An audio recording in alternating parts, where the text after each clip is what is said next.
بسم اللہ الرحمن الرحیم ورفعنا لک ذکرک آمنت باللہ صدق اللہ مولانا العظیم وبلغنا رسولہ النبی الامین الکریم قال اللہ تبارک وتعالی فی شان حبیبہ مخبرا وآمرا ان اللہ وملائکتہ یصلون علی النبی یا ایھا الذین آمنوا صلوا علیہ وسلموا تسلیما۔ بڑی محبت کے ساتھ درود پاک پڑھیے۔ الصلاۃ والسلام علیک یا رسول اللہ وعلی آلک واصحابک یا سیدی یا حبیب اللہ۔ الصلاۃ والسلام علیک یا خاتم النبیین وعلی آلک واصحابک یا رحمۃ للعالمین۔ بلغ العلا بکمالہ کشف الدجی بجمالہ حسنت جمیع خصالہ صلوا علیہ وآلہ۔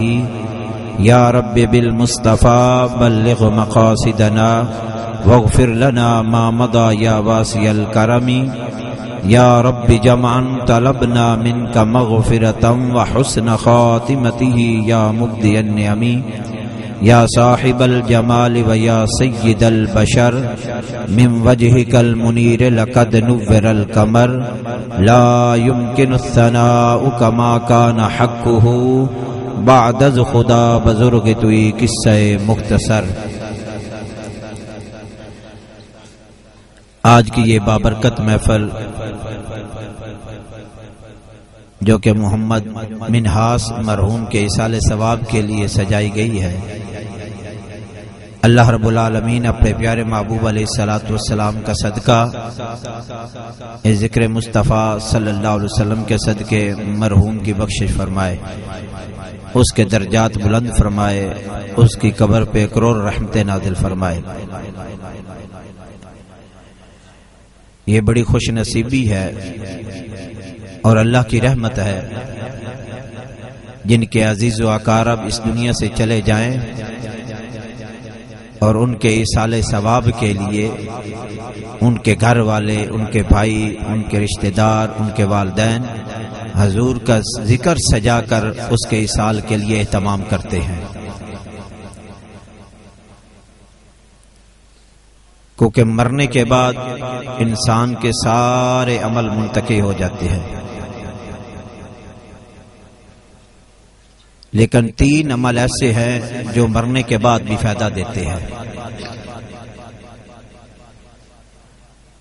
ان میں پہلا عمل یہی ہے کہ مرنے والا اگر اپنی زندگی کے اندر کوئی مسجد بنوا گیا، کوئی مدرسہ بنوا گیا،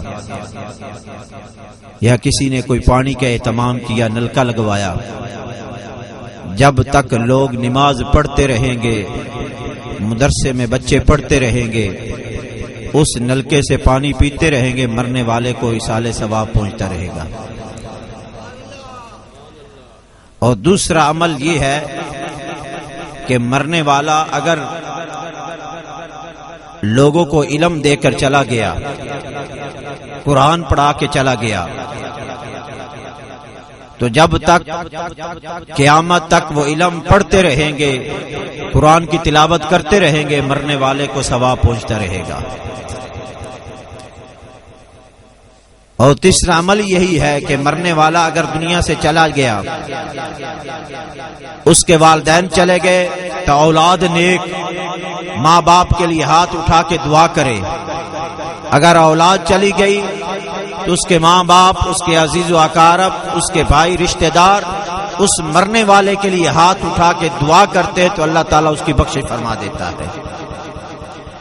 یہ ہمارے لیے خوش نصیبی ہے، اللہ کا کتنا کرم ہے کہ مرنے والوں کے بعد ہم اللہ اور اس کے رسول کے ذکر کی محفل سجاتے ہیں۔ اور مقصد کیا ہے؟ یہ کل خانی ہو، تیجا ہو، ساتہ ہو، دسواں ہو، چیلم ہو، اس کا اصل مقصد یہی ہے کہ مرنے والے کی روح کو ایصال ثواب دیا جائے، مرنے والے کی بخشش کے لیے دعا کی جائے، اس کا یہی مقصد ہے۔ آؤ جو ذکر مصطفیٰ کر کے، نبی کا ذکر کر کے مرنے والے کے لیے ہاتھ اٹھاتا ہے، رب اس کا مقام کتنا بلند کرتا ہے۔ کائنات میں سب سے بڑا ذکر ذکر خدا اور ذکر مصطفیٰ ہے. جس نے ذکر خدا کیا اور ذکر مصطفیٰ نہ کیا، یاد رکھے وہ ساری زندگی سجدے میں پڑا رہے، اللہ اللہ کرتا رہے، اس وقت تک خدا کا ذکر خدا اپنی بارگاہ میں قبول نہیں کرتا جب تک مصطفیٰ راضی نہ ہو جائے. اس لیے ہمارا عقیدہ ہے کہ نبی کا ذکر ایسا ذکر ہے کہ حضرت قاضی ایاز مالکی اپنی شفا شریف کتاب میں لکھتے ہیں کہ حضرت جبریل نبی کریم علیہ الصلوۃ والسلام کی بارگاہ میں آئے، عرض کی یا رسول اللہ، آپ جانتے ہیں کہ اللہ نے آپ کے ذکر کو کیسے بلند کیا؟ اتدری کیف رفعت ذکرک، کیا آپ جانتے ہیں کہ خالق نے آپ کے ذکر کو کیسے بلند کیا؟ میرے آقا نے فرمایا یہ میرا خدا جانتا ہے کہ اس نے اپنے محبوب کے ذکر کو کیسے بلند کیا ہے. فرمایا اذا ذکرت ذکرت معی، اللہ فرماتا ہے کہ محبوب ہم نے تیرے ذکر کو اپنا ذکر بنا لیا ہے. اب جو تیرا ذکر کرے گا وہ خدا کا ذکر کرے گا. اس لیے کہ ورفعنا لک ذکرک، اللہ نے آپ کے ذکر کو آپ کے لیے اتنا بلند کر دیا ہے. اب خدا جانتا ہے کہ مصطفیٰ کا ذکر کتنا بلند ہے.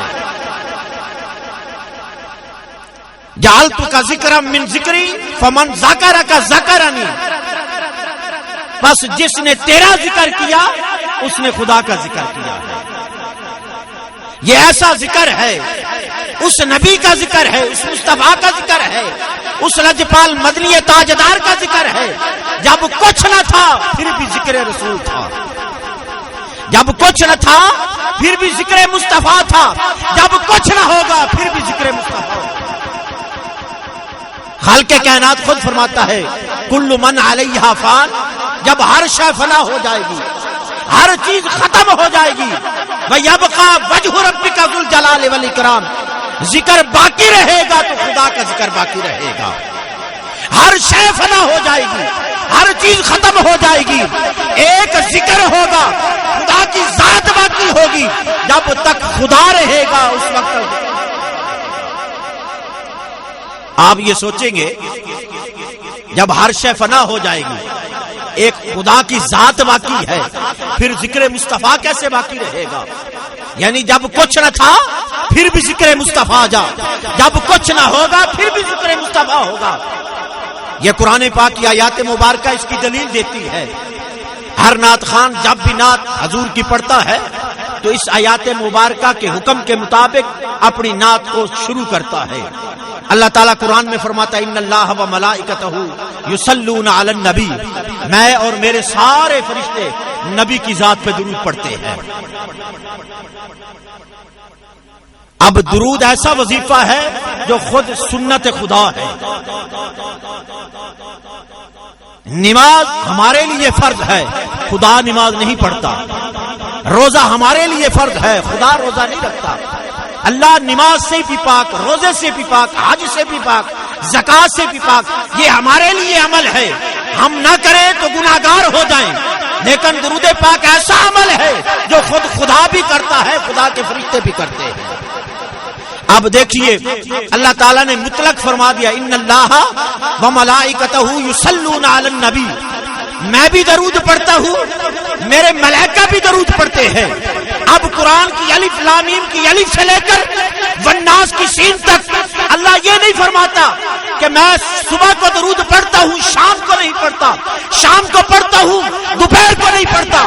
مطلق فرما دیا خدا درود پڑھ رہا ہے، ہر لمحہ ہر گھڑی رب مصطفیٰ کی ذات پہ درود پڑھتا ہے. جب خدا درود پڑھتا ہے تو خدا کے فرشتے بھی مصطفیٰ کی ذات پہ درود پڑھتے ہیں. اس میں کوئی وقت مقرر نہیں ہوا، اس میں کوئی ٹائم مقرر نہیں ہوا، کوئی دن مقرر نہیں ہوا.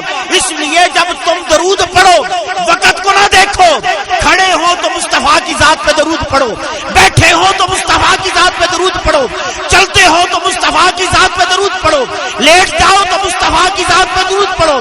درود پڑھنا تمہارا کام ہے، رحمت بے گناہ خدا کا کام ہے. اس لیے ایک بار درود پڑھنا 10 نیکیاں ملتی ہیں، 10 گناہ معاف ہوتے ہیں، 10 درجے بلند کیے جاتے ہیں. اب یہاں پر خالق کائنات کہتا ہے میں بھی درود پڑھتا ہوں، میرے فرشتے بھی درود پڑھتے ہیں. اب یہ دیکھیے عمل کو دیکھیے، جو عمل خدا کر رہا ہے جو عمل خدا کر رہا ہے، اس کے فرشتے کر رہے ہیں، اس عمل میں اگر خالق کائنات نے ان بندوں کو شامل کیا تو اللہ نے یہ نہیں فرمایا کہ یا ایھا الناس، اے انسانوں تو بھی میرے محبوب کی ذات پہ درود پڑھو، نہ، یہ عمل ایسا تھا، یہ عمل ایسا تھا، یہ وظیفہ ایسا تھا جو خدا بھی کرتا ہے، خدا کے فرشتے بھی کرتے ہیں، اس لیے اللہ خالق کائنات ہو کر فرماتا ہے میرا عمل وہ کرے گا جس کے دل میں ایمان کی دولت ہوگی۔ ہر انسان کو ایمان نہیں نصیب ہوتا، ایمان کسے نصیب ہوتا ہے؟ میرے آقا نے فرمایا لا یؤمن احدکم حتی اکون احب الیہ من والدہ ووالدہ والناس اجمعین۔ میرے محبوب فرمایا ایمان اس کو نصیب ہوتا ہے جو اپنے ماں باپ سے بڑھ کر، اپنی اولاد سے بڑھ کر، اپنے عزیز و اقارب سے بڑھ کر، اپنے رشتہ داروں سے بڑھ کر میں محمد سے محبت نہیں کرتا۔ پتہ لگا ایمان اسے نصیب ہوتا ہے جس کے دل میں ذات مصطفیٰ کی محبت ہو، آقا کی محبت ہو۔ اب دیکھیے اللہ فرماتا ہے میں بھی درود پڑھتا ہوں، میرے فرشتے بھی درود پڑھتے ہیں، اس لیے یہ عمل وہ کرے گا۔ قرآن کہہ رہا ہے یا ایھا الذین آمنوا، اے ایمان والو۔ اب درود کی باری آئی تو فرمایا اے ایمان والو صلو، میرے محبوب کی ذات پہ درود پڑھو۔ فرمایا سلو، درود پڑھو۔ درود کی باری آئی تو ایک بار حکم ہے سلو، درود پڑھو۔ آگے فرمایا وسلموا تسلیما، اور مصطفیٰ کی ذات پہ خوب سلام پڑھا کرو، بار بار سلام پڑھا کرو۔ اس لیے درود پڑھنے سے 10 نیکیاں ملتی ہیں، درود پڑھنے سے 10 درجے بلند ہوتے ہیں، 10 گناہ معاف کیے جاتے ہیں۔ ارے درود پڑھنے سے ثواب ملتا ہے اور سلام پڑھنے سے جواب ملتا ہے۔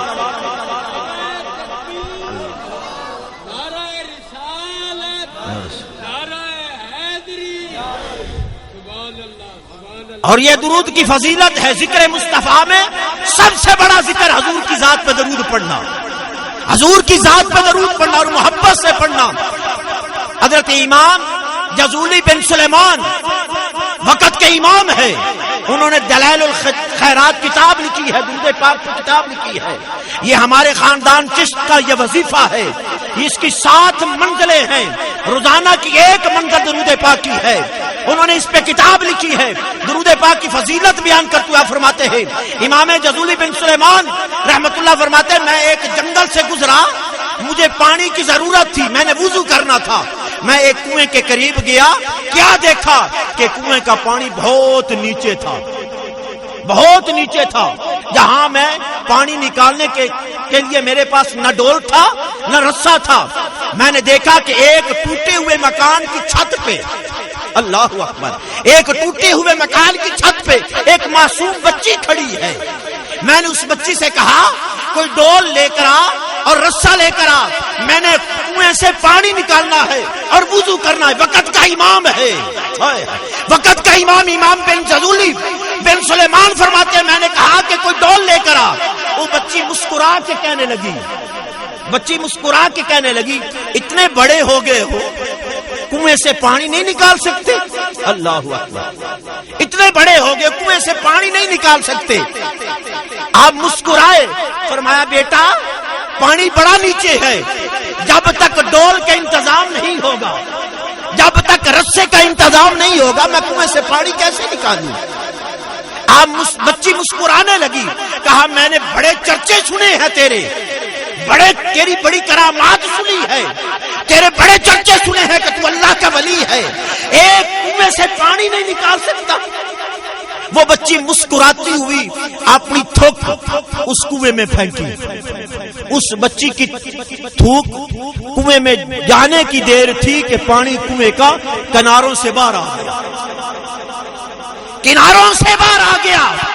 حضرت امام جزولی بن سلیمان کی آنکھوں سے آنسو جاری ہو گئے، فرمایا بیٹا مجھے یہ تو بتا، ہے تو بچی لیکن یہ کون سا عمل تیرے پاس ہے جو تو نے اپنی تھک اس کنویں میں ڈالی ہے اور کنویں کا پانی کناروں سے باہر آ گیا ہے، کون سا عمل ہے تیرے پاس؟ وہ مسکرا کے کہنے لگی اے وقت کے امام سن، میرا عمل یہ ہے جب بھی میں چلتی ہوں، جب بھی بیٹھتی ہوں، جب بھی کھانا کھاتی ہوں، کھانا پکاتی ہوں، بچیوں اور سہیلیوں میں کھیلتی ہوں، میری زبان ہر وقت حرکت میں رہتی ہے اور زبان پہ یہ ذکر رہتا ہے الصلاۃ والسلام علیک یا رسول اللہ، ہر وقت میری زبان مصطفیٰ کی ذات پہ درود پڑھتی ہے، اس لیے مصطفیٰ کی ذات پہ درود پڑھنا میرا عمل ہے، اور یہ تھک مبارک درود پڑھ کے کنویں میں ڈالنا میرا عمل تھا۔ اللہ نے درود کی برکت سے کنویں کا پانی کناروں سے باہر نکال دیا۔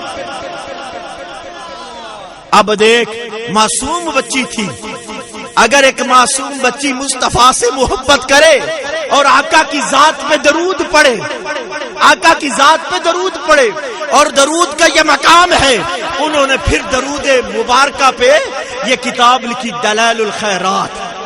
اور یاد رکھے اس کتاب کی فضیلت کیا ہے، جو بندہ زندگی میں اس کتاب کا ورد کرتا ہے، اس کی منزلوں کو پڑھتا ہے اور یاد کرتا ہے، مصطفیٰ کی ذات پہ نذرانہ بھیجتا ہے، وہ شخص اس وقت تک مرے گا نہیں جب تک مصطفیٰ کی زیارت نہیں کرے گا، جب تک آقا کی زیارت نہیں کرے گا۔ لوگوں، یہ ذات مصطفیٰ کا یہ مقام ہے، یہ فضیلت ہے، مصطفیٰ کی ذات پہ درود پڑھا کرو، ہر گھڑی درود پڑھا کرو۔ یاد رکھو، نماز پڑھنے کے لیے وضو فرض ہے، وضو نہیں کرو گے نماز قبول نہیں ہوگی، وضو نہیں کرو گے تو حج قبول نہیں ہوگا۔ اور یاد رکھے، حج فرض ہے، جو طاقت رکھتا ہے اگر طاقت رکھنے کے باوجود حج کر کے واپس پلٹ آئے، اسے خبر نہیں میں نے لاکھوں روپے خرچ کیے، میرا حج قبول ہے یا نہیں ہے، میرا حج قبول ہے یا نہیں ہے۔ امام جلال الدین سیوطی فرماتے ہیں، میں روزہ رسول پہ حاضر ہوا، روزہ رسول پہ حاضر ہوا، رات سویا، خواب میں مصطفیٰ تشریف لائے، میرے آقا نے فرمایا سن، اس بار لوگوں نے 50,000 لوگوں نے حج کیا ہے، کسی کا حج قبول نہیں ہوا۔ 50,000 لوگوں نے حج کیا، یہ حج کی بات بتا رہا ہوں، لاکھوں روپیہ خرچ کر کے جائیں، اپنے نام کے ساتھ حاجی تو لکھواتے ہیں، بڑی خوشی سے، بڑے مغرور سے کہتے ہیں ہمیں حاجی بلاؤ، ہم حج کر کے آئے ہیں۔ نہ، حج کرنے میں اگر تیرے دل میں غرور آیا، تکبر آیا، تو حج اٹھا کر تیرے منہ پہ مار دیا جائے گا۔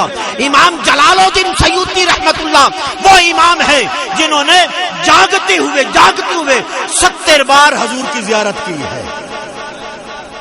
وہ فرماتے جب حضور مجھے ملے، انہوں نے کہا کہ کسی کا حج قبول نہیں، اور ساتھ یہ بھی فرمایا کہ ایک ایسا شخص ہے جو ذات کا موچی ہے، جوتے سلائی کرتا ہے، دمشق میں رہتا ہے یا بنگلہ دیش میں رہتا ہے، دو روایتیں ہیں، اب میرے ذہن میں نہیں، رہتا دور سفر پہ ہے، وہاں رہتا ہے، جوتے سلائی کرتا ہے، اور اس کا حج قبول ہوا ہے۔ اب بتا، وقت کا امام تھا نا، سوچنے پہ مجبور ہوئے وہ شخص کتنا خوش نصیب ہے جس کا 50,000 آدمیوں سے ایک کا حج قبول ہے۔ آپ نے سفر شروع کر دیا اس سے ملاقات کرنے کے لیے، پوچھتے پہنچ گئے المختصر۔ جب اس کے سامنے گئے تو آپ نے فرمایا حاجی صاحب السلام علیکم۔ جب اس نے لفظ حاجی سنا نا، اب بولنے والا بھی اللہ تعالیٰ کا محبوب فرماتا ہے نا کہ ولیوں کی بارگاہ میں بیٹھا کرو، اللہ کے نیک بندوں کی صحبت میں بیٹھا کرو۔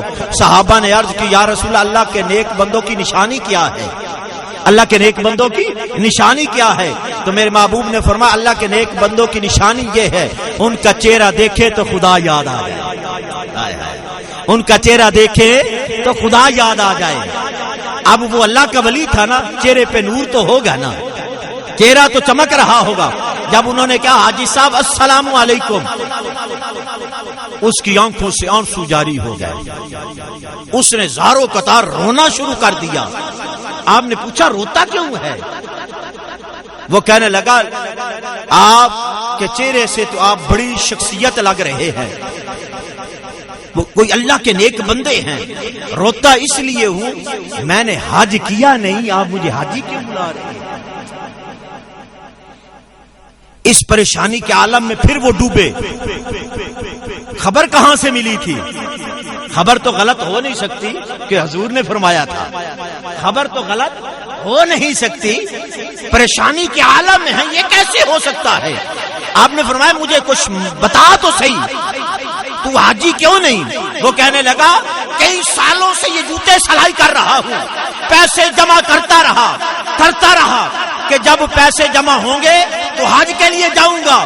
اب پیسے مکمل ہو گئے, حج کے لیے نکلنے لگا تو کیا دیکھا کہ پڑوس میں سے رونے کی آواز آئی.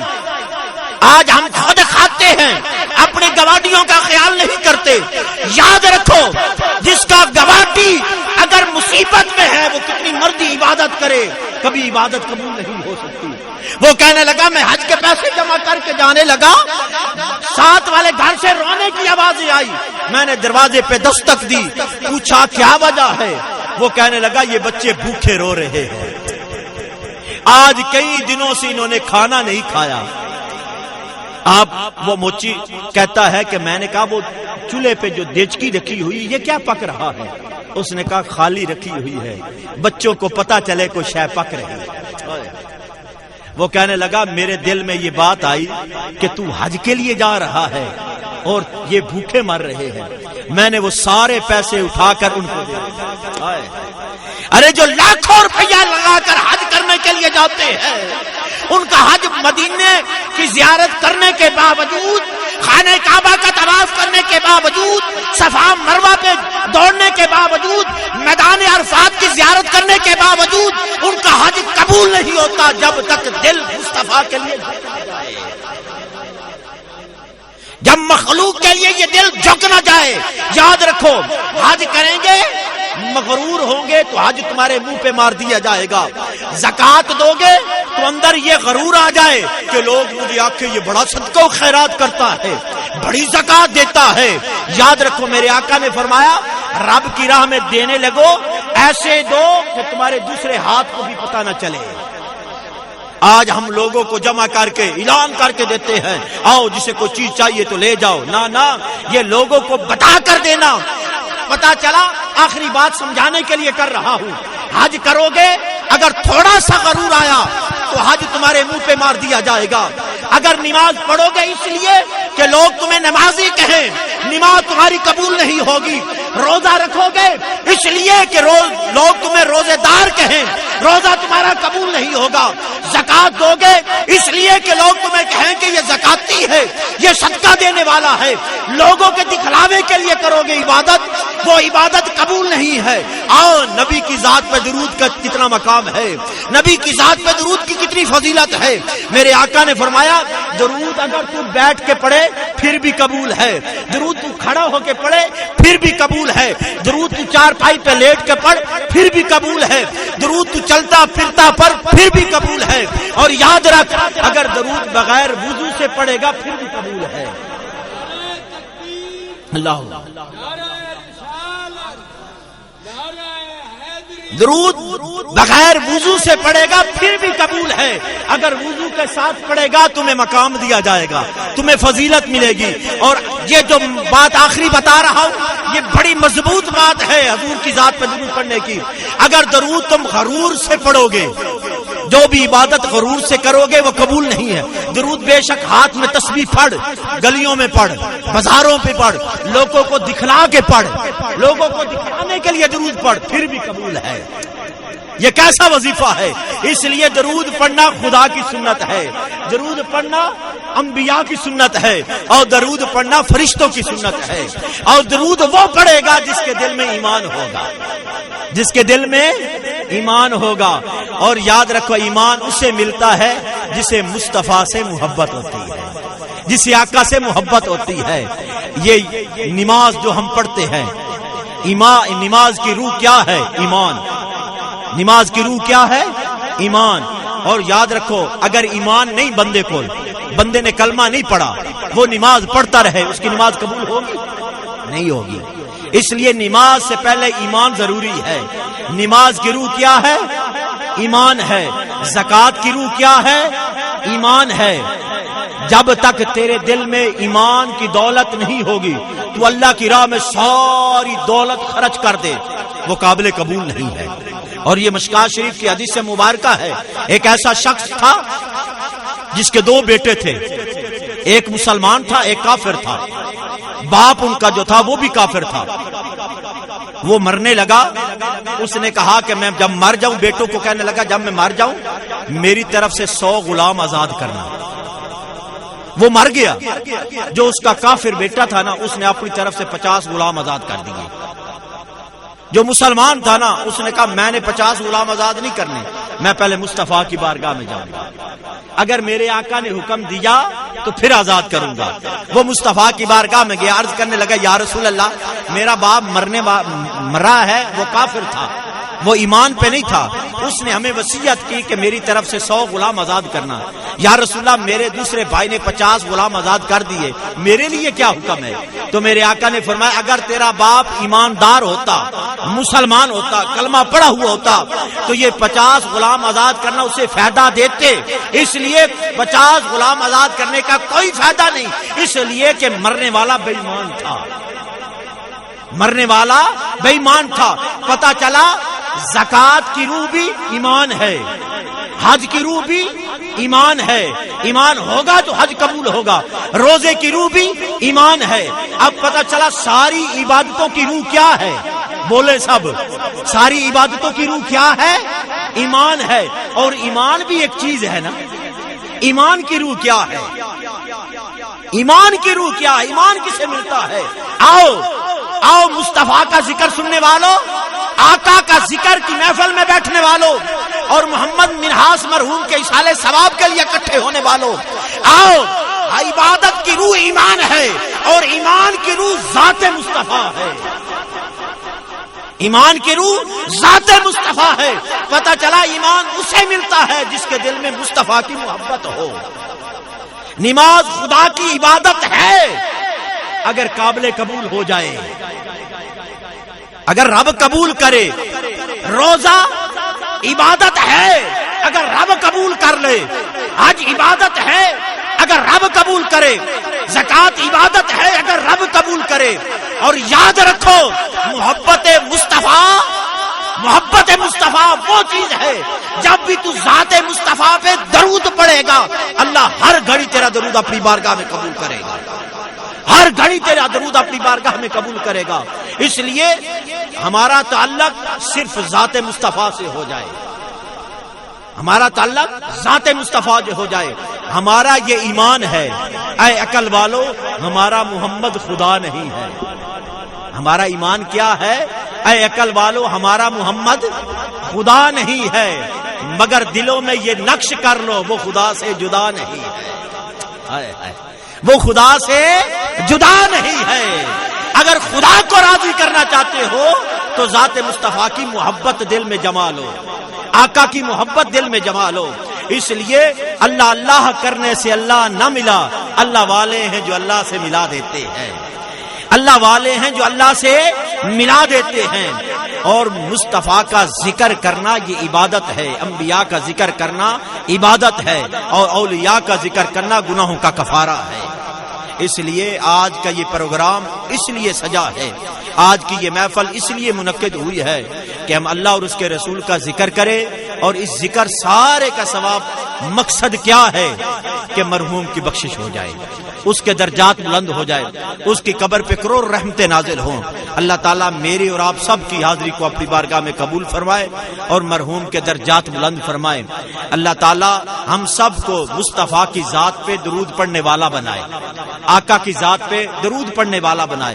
ہر لمحہ ہر گھڑی آج کا ایک ہی عمل ہے جو آپ لے کر جائیں کہ آپ اس محفل میں یہ عہد کریں کہ روزانہ بلا ناگا آقا کی ذات پہ ایک تسبیح درود کی پڑھا کریں گے. یہ سب وعدہ کریں، آقا کی ذات پہ ایک تسبیح درود کی پڑھا کریں گے. اور درود پڑھیں گے آپ تو آپ کے نامہ اعمال میں ثواب بھی ہوگا، مرنے کے بعد چہرہ بھی آپ کے نور کی طرح چمکے گا. قبر بھی آپ کی نور علی نور ہو جائے گی. درود کی فضیلت ہے. اللہ تعالیٰ میری اور آپ سب کی حاضری کو اپنی بارگاہ میں قبول فرمائے. وآخر دعوانا الحمدللہ رب العالمین. ایک شعر سلام دیکھ